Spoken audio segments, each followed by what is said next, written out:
Olá!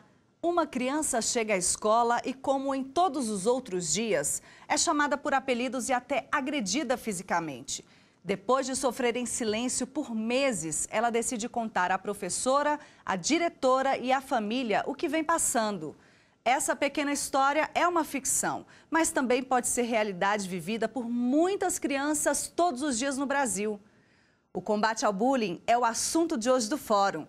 Seja bem-vindo!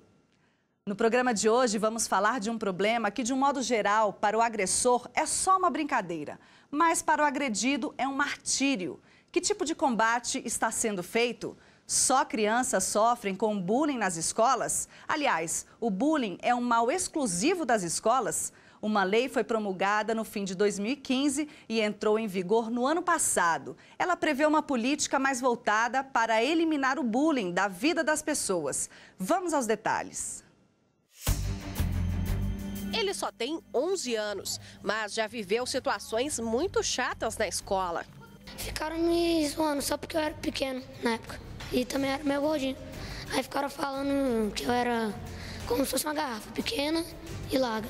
O nome disso, todo mundo sabe, é bullying. Um mal social que usa a máscara de brincadeira de mau gosto. Só quem é vítima sabe como é. Isso te incomodava? Assim, você ficava chateada? Bastante. Por quê? Porque, tipo, eu nunca fiz nada pra ninguém. Eu sempre gostei de todo mundo que eu conversava. Sempre brincava com todo mundo. Minhas brincadeiras nunca foram de mau gosto. E sempre quando foram de mau gosto, eu reconhecia e pedia desculpa.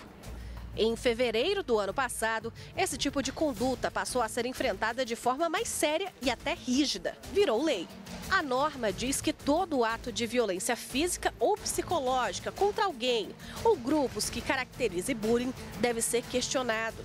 Isso inclui ataques físicos, insultos pessoais, apelidos pejorativos, expressões preconceituosas e ameaças. A lei criou o Programa de Combate à Intimidação Sistemática. Na prática, as instituições de ensino passaram a ter de adotar medidas dentro de sala de aula para a conscientização e prevenção ao bullying. Nesse momento, a gente está discutindo algo que basicamente sempre existiu, só que agora a gente está vendo as consequências do bullying. E aí eu falei, não, vamos parar com isso. E aí a escola passa a ter que, dentro da sua programação, ela colocar isso de forma sistemática para prevenir a existência do bullying. Em uma pesquisa sobre o assunto, o IBGE entrevistou 10 mil estudantes. Desse total, 46% afirmaram ter sofrido bullying. E 2 em cada 10 alunos confessaram ter praticado esse tipo de agressão. Esta escola em Brasília adotou a orientação educacional como forma de combater e alertar os alunos sobre o problema. Até os pais participam das atividades. Os orientadores sentam junto com a direção pedagógica, a coordenação do segmento e definem estratégias para aquela situação, que podem muitas vezes envolver a família também ou não, né? Depende do tipo de situação que foi vivenciada dentro da escola em relação ao bullying. O Fórum de hoje convidou e tem o prazer de receber aqui no estúdio a conselheira suplente da Associação Brasileira de Psicopedagogia, Valderlene Ramalho, e a mestre em Direito, autora do livro Bullying Escolar, Mariana Moreira Neves, para discutirem o assunto aqui conosco. Sejam bem-vindas ao Fórum. Muito obrigada. Eu acho que a gente pode começar complementando um pouco da reportagem que a gente acabou de assistir, o conceito de bullying, né? E aí vocês podem se complementar, né? Uma falando sobre o direito e a outra falando sobre a psicopedagogia. A lei, vamos começar com você. O que a lei diz? Então, a lei já traz no primeiro artigo, no parágrafo 1º, que bullying, na verdade, ele tem uma série de requisitos. Então, não é assim qualquer apelido, qualquer brincadeira que vai se caracterizar como bullying. Então, para a lei, bullying é um comportamento agressivo, né, que pode gerar um dano físico ou psicológico, tem que ser reiterado, tem que ser intencional, então o agressor ele tem que querer machucar a vítima, pode ser contra uma vítima só, um grupo, né? E essa agressão ela tem que ter, não ter motivação evidente, que essa é uma das maiores questões aí da lei. Porque às vezes as pessoas acham que elas têm realmente um motivo para fazer aquela agressão. De você chamar uma pessoa que está com sobrepeso de gordinho, ela acha que ela está falando a verdade. E na verdade não é porque é verdade ou não que você tem que falar, porque isso vai ofender uma pessoa, né? E a lei ainda vai além. Ela fala, então, de que não precisa ter essa motivação evidente e também precisa causar um dano. Então, se a pessoa não leva mal aquele apelido que ela recebeu, por exemplo, eu já tive que lidar com um caso que a criança era chamada de maçã e os pais achavam que aquilo era um bullying, mas a criança achava o máximo, porque ele era, né, o popular na escola, e chamavam ele de maçã e para ele não tinha problema nenhum. Então, não estava causando um dano para essa pessoa. Então, isso não pode ser considerado bullying. Então, a gente sempre tem que ter esses requisitos, né? De ser intencional, de causar o dano, de não ter motivação evidente e também de ter uma relação de desequilíbrio de poder. Isso pode ser, assim, em vários aspectos. Pode ser o mais forte contra o mais fraquinho, pode ser o mais popular contra aquele que é menos popular, que chegou agora na escola, por exemplo. Então, essa relação de desequilíbrio, ela vai variar muito. Então, depende muito da recepção de quem está sofrendo essa ação. Sim, é preciso que ele se sinta de algum modo agredido, né, ferido, porque vai causar tanto transtornos psíquicos como emocionais, físicos. Então, é como essa pessoa recebe, né? Se realmente ela fica abalada com isso, se isso causa um incômodo, aí sim caracteriza-se o bullying. Porque, como ela falou, maçã, né? É um apelido doce, a pessoa gosta. Outras vezes chama de negão, mas também é uma forma afetiva e é bem recebido. Então, nesses casos, a gente descarta o bullying. É necessário que realmente a pessoa se sinta ferida com aquilo. E na prática, essa questão de diagnosticar essa recepção, esse desconforto com a recepção dessa brincadeira, entre aspas, dificulta o diagnóstico? Sim, porque geralmente as vítimas são pessoas muito tímidas, fragilizadas, né? O agressor ele já escolhe porque ele sabe que vai ter essa vantagem sobre a vítima. Então, ela não revela inicialmente. Ela se recolhe, ela se intimida, ela fica isolada, até chegar ao ponto que essa criança vai realmente falar algo, deixar alguém perceber o que está acontecendo, às vezes demora um certo tempo. Então, isso dificulta. Por isso, a importância da escola, do professor, está todo mundo muito atento a pequenas mudanças de comportamento. 7 de abril é um dia de referência para esse assunto, né? O dia de combate ao bullying.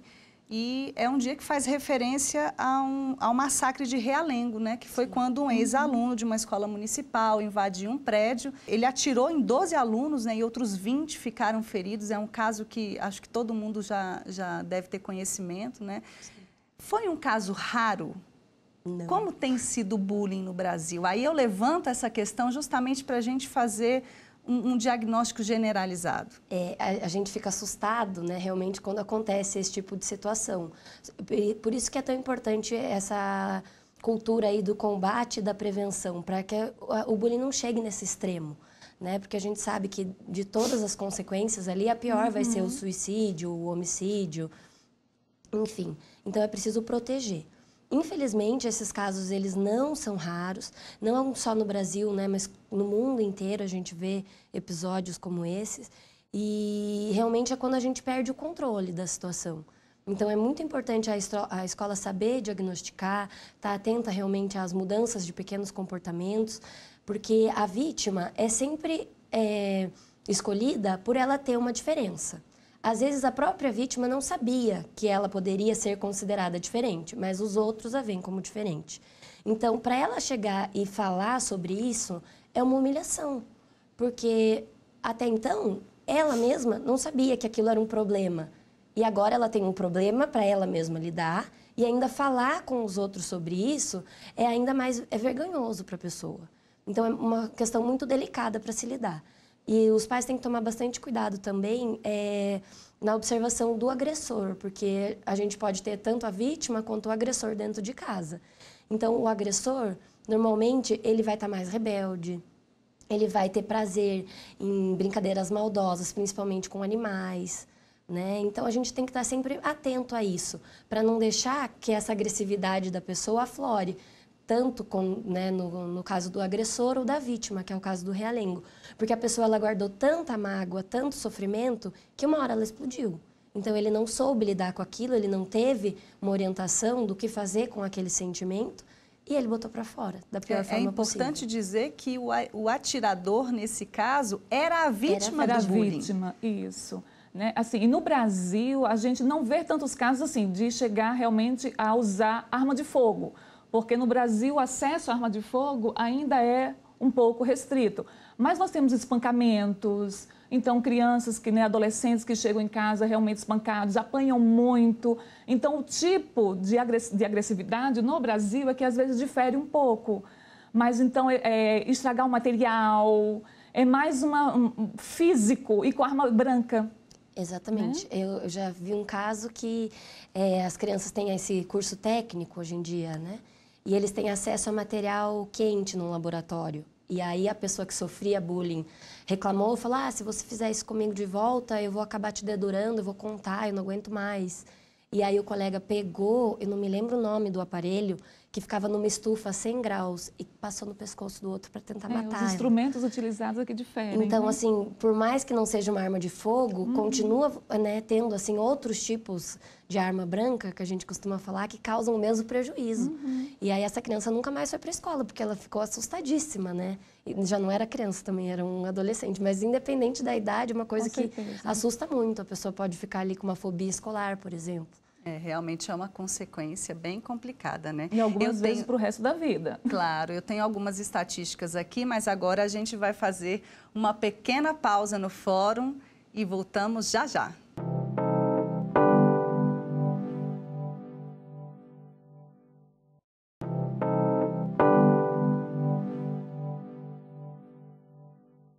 O fórum está de volta, o assunto de hoje é o combate ao bullying. E no bloco passado a gente falava em estatística, né? Tem uma estatística do IBGE que diz o seguinte, que 46% dos alunos dizem que já sofreram algum tipo de bullying. Essa estatística é de 2015 e a anterior, de 2014, ela é bem menor. O que você tem a dizer sobre isso? Os casos aumentaram, ou a informação aumentou, ou é uma mesclagem das duas questões? Eu acredito que as duas coisas. Até por causa do cyberbullying, as pessoas se sentem protegidas atrás do computador, do anonimato, acham que não serão identificadas. Então, isso faz com que os casos aumentem. Mas também o conhecimento do bullying por parte dos professores, das próprias vítimas, leva a uma divulgação maior. A vítima se sente mais segura para falar com alguém, o professor para identificar. Os pais também estão recebendo mais informações, então eles estão atentos às mudanças de comportamento de seus filhos. Então, tudo isso faz com que os índices, a gente fique sabendo o que está acontecendo e, aparentemente, os índices têm um avanço aí alarmante, né? São bem maiores. Mas eu acho que a divulgação, o conhecimento faz com que tudo fique mais claro, mais visível. Aproveitando que você falou em cyberbullying, vamos falar um pouquinho mais aprofundado. O que é o cyberbullying?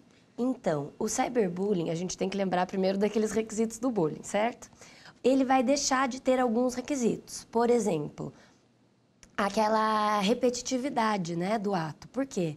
Porque se a pessoa sofre aquilo dentro da escola, por exemplo, tem que ser todo dia. O cyberbullying não.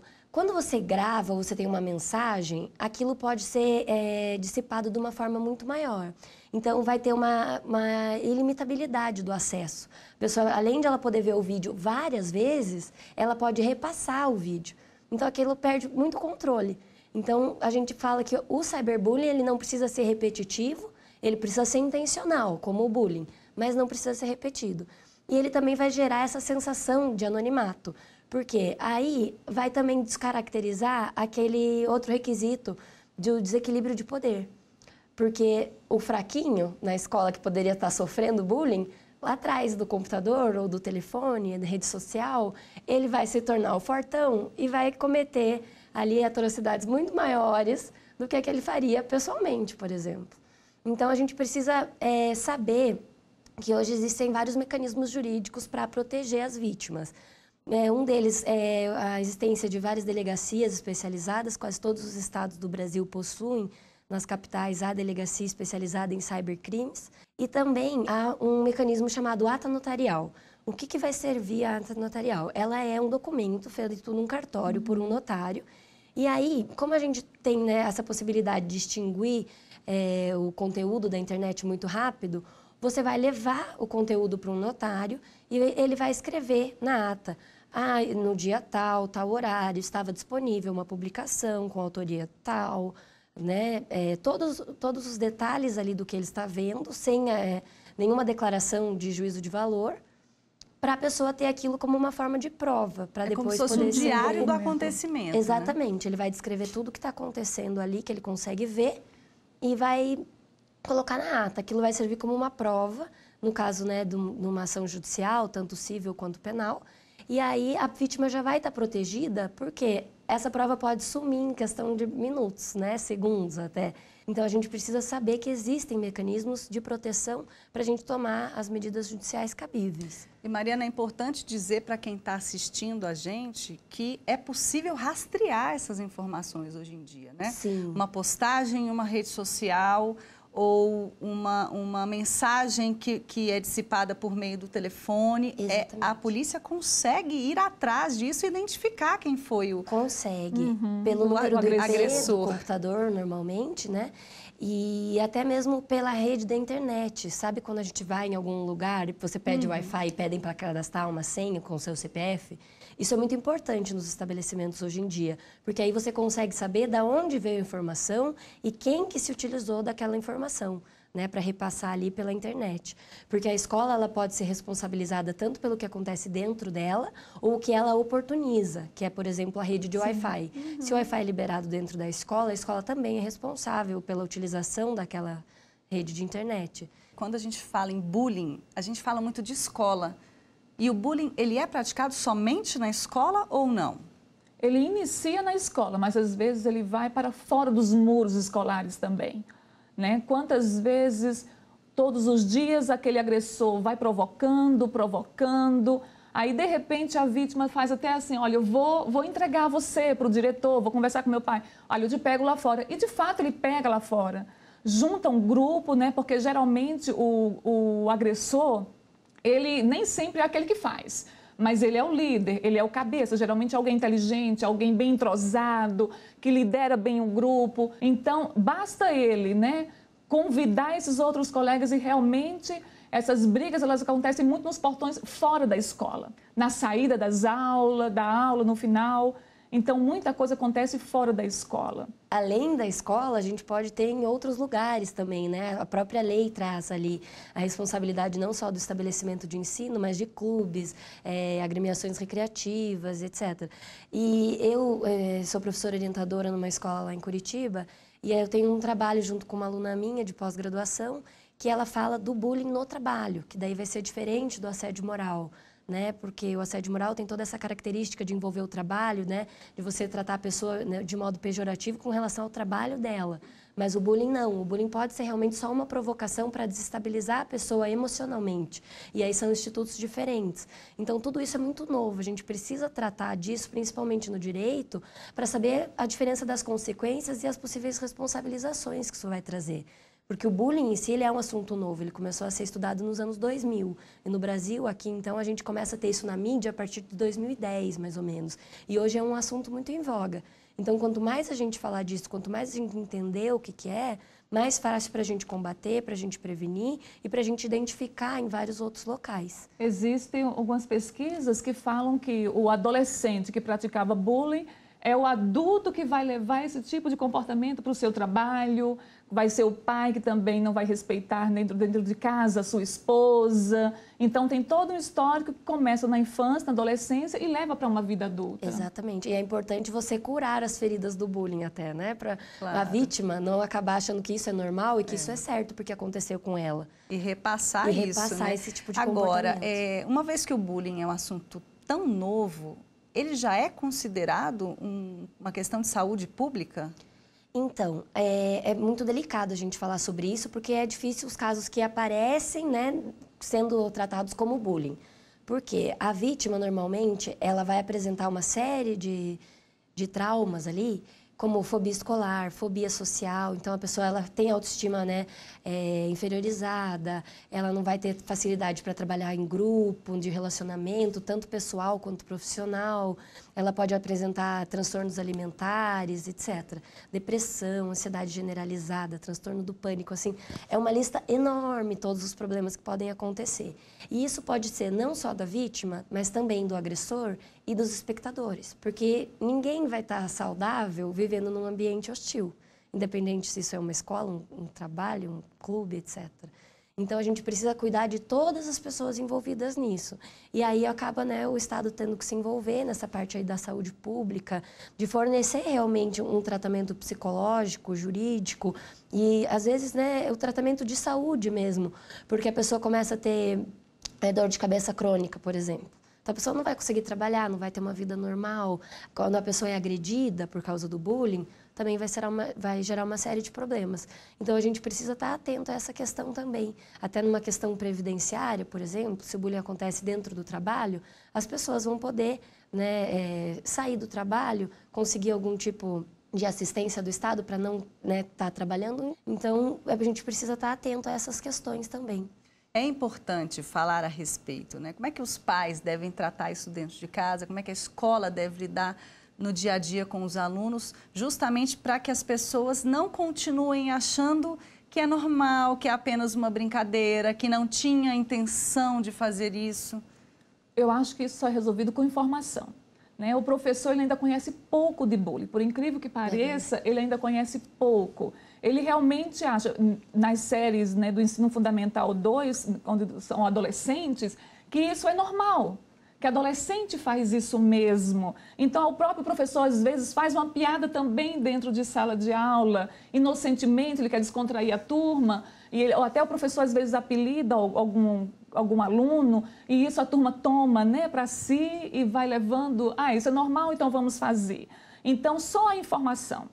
Esse professor ele precisa ser informado que isso também causa uma dor, que isso causa um sofrimento, que isso é bullying.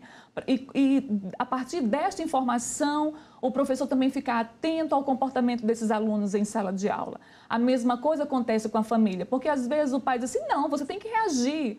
Né? Se falou com você, você tem que revidar, você também tem que dar na mesma moeda. Então, a criança nem leva para casa, porque como é que eu falo para meu pai? Meu pai não quer que eu seja um fraco, eu esteja sofrendo com isso. Okay. Então, a gente tem que informar isso para os pais também, para eles poderem observar melhor os seus filhos. Ok. E para a gente terminar, uma pessoa que é vítima de bullying, qual é o procedimento que ela deve adotar? Além do psicopedagógico, lógico, mas juridicamente. Então, exatamente, né? A gente tem que pensar num conjunto, porque o tema é realmente interdisciplinar.